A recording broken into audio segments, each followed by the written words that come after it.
Hello everyone, my name is Megha Goyal and I welcome you all on my channel. My channel Divine Souls talk about the solution of your life. आप सभी को मेरा आत्मा नमस्ते। Comment section में आत्मा नमस्ते जरूर लिखिएगा। मेरे पास बहुत से बड़े अपनी ये परेशानी लेके आते हैं कि आजकल बच्चे शराब नहीं करना चाहते, वो इन सब बातों को नहीं मानते। तो आज मैं आपको कुछ ऐसी आम जिंदगी की बातें बता रही हूँ जो आप उनसे भी पूछें, उन्हें ये वीडियो दिखाएं और देखें, उन्हें यकीन होता है कि नहीं। पूरा वीडियो देखें और समझें पितृपक्ष सही है, ढोंग नहीं।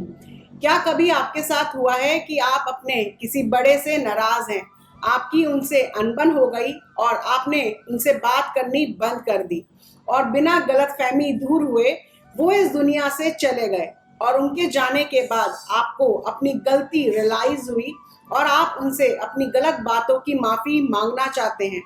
अब आपको पछतावा हो रहा है कि कैसे उनसे माफी मांगे। उनके रहते आप उनके प्यार को समझ नहीं पाए और अब पछता रहे हैं। उनका प्यार आपको याद आ रहा है और आप उन्हें बताना चाहते हैं कि आप भी उनसे बहुत प्यार करते हैं और अभी इस टाइम उन्हें कितना मिस कर रहे हैं। तो पितृपक्ष वो समय है जब आप अपने बड़ों से जो आपको इस दुनिया से छोड़ के चले गए उनसे अपने को कनेक्ट करते हैं, चाहे उनके प्यार को याद करें, चाहे उनसे माफी मांगे। इसी के लिए भगवान ने ये 16 दिन बनाए हैं।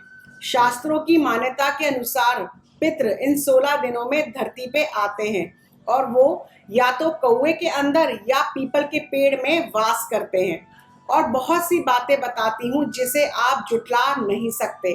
सबसे पहले आप नोट कर लें कि 10 सितंबर को पहला पूर्णिमा का श्राद्ध है और इस बार 17 सितंबर खाली दिन है, मतलब 16 सितंबर को सप्तमी तिथि है और 18 सितंबर को अष्टमी तिथि है।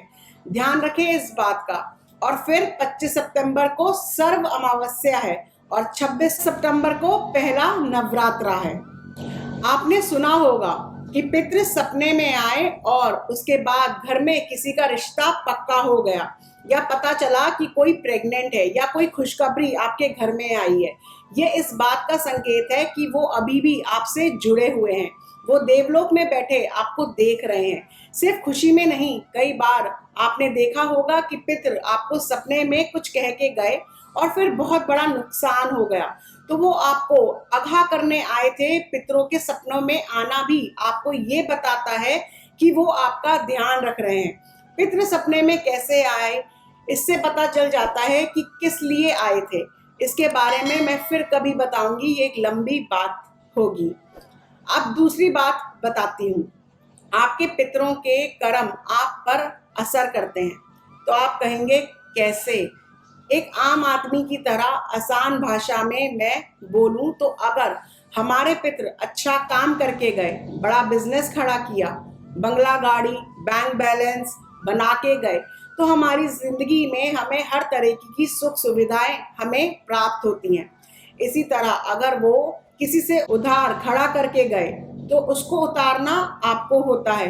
कोई बिजनेस का लॉस है तो आपको पूरा करना पड़ता है और ऐसे कई तकलीफों का सामना आपको करना पड़ता है। और ज्योतिष विद्या के नजरिए से हमारे पितरों के कुछ ऐसे कर्म होते हैं जो हमें हमारे जन्म से जुड़ जाते हैं और हमें उनका भुगतान करना होता है। आप इसे ऐसे भी समझ सकते हैं कि आपका जन्म इसी परिवार में, इसी कुल में क्यों हुआ, क्योंकि कहीं ना कहीं आप इस परिवार के लोगों से पिछले जन्मों में भी जुड़े हुए थे।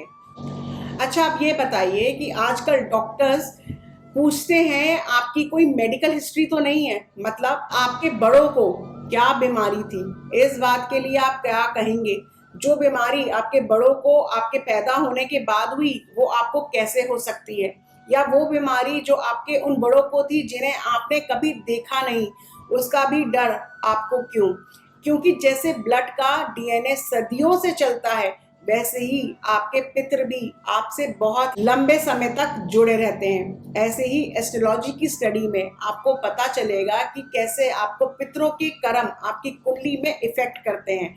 इसलिए आपको पितृ पक्ष की अमावस्या, जिसे सर्व अमावस्या कहते हैं, यानी इस बार 25 सितंबर को आपको सर्व अमावस्या वाले दिन अपने सारे पितरों को याद कर, इवन आप उनको जानते हैं या नहीं जानते हैं, आपने कभी उनको देखा है, उन्हें नहीं देखा है, उनके नाम से आपको दान अवश्य देना चाहिए। इससे उनके कर्म भी हल्के होते हैं और आपको भी लाभ मिलता है। यहाँ पर आपको पितृदोष के बारे में भी बताना चाहती हूँ। कभी कभी जब आप बहुत मेहनत करते हैं पर फिर भी काम नहीं होता, सफलता नहीं मिलती, तो इसका कारण पितृदोष है। अगर आप कोई मांगलिक काम कर रहे हैं, वो मांगलिक काम में रुकावट आ रही है बार बार, इसका मतलब पितृदोष है। ये एक बहुत बड़ा कारण होता है जीवन में परेशानियां आने का।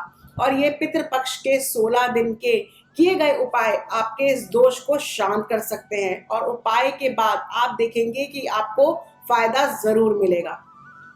तो आपके पितरों की तिथि पर उनकी पसंद का खाना बनाएं, पंडित को बुलाएं, खाना खिलाएं और उन्हें वस्त्र प्रदान करें, दक्षिणा दें, उनसे आशीर्वाद लें और पूरी श्रद्धा से उन्हें विदा करें।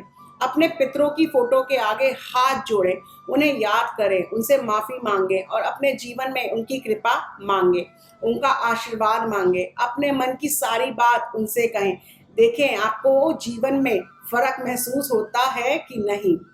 मुझे उम्मीद है कि आपको पितृपक्ष क्यों जरूरी है ये समझ आया होगा। इस वीडियो को आप अपने बच्चों को दिखाएं और उन सब के साथ भी शेयर करें जिनको पितृपक्ष को लेके कोई डाउट है। आपको इन 16 दिन में और क्या करना है वो मैं आपको बताऊंगी। मैं आपसे मिलूंगी एक नई वीडियो में। तब तक के लिए खुश रहें, मुस्कुराते रहें और अपनी पॉजिटिव एनर्जीज यूं ही फैलाते रहें। जिन लोगों ने अभी तक अपना चैनल डिवाइन सोर्स सब्सक्राइब नहीं किया है तो तुरंत करें और बेल नोटिफिकेशन को भी प्रेस करें, जिससे आपको मेरी वीडियो समय समय पर मिलती रहे। My name is Megha Goyal. I am an astrologer, numerologist, past life therapist, vastu and feng shui expert, tarot card reader, psychic healer and a life coach. Angels love for everyone. आत्मा नमस्ते।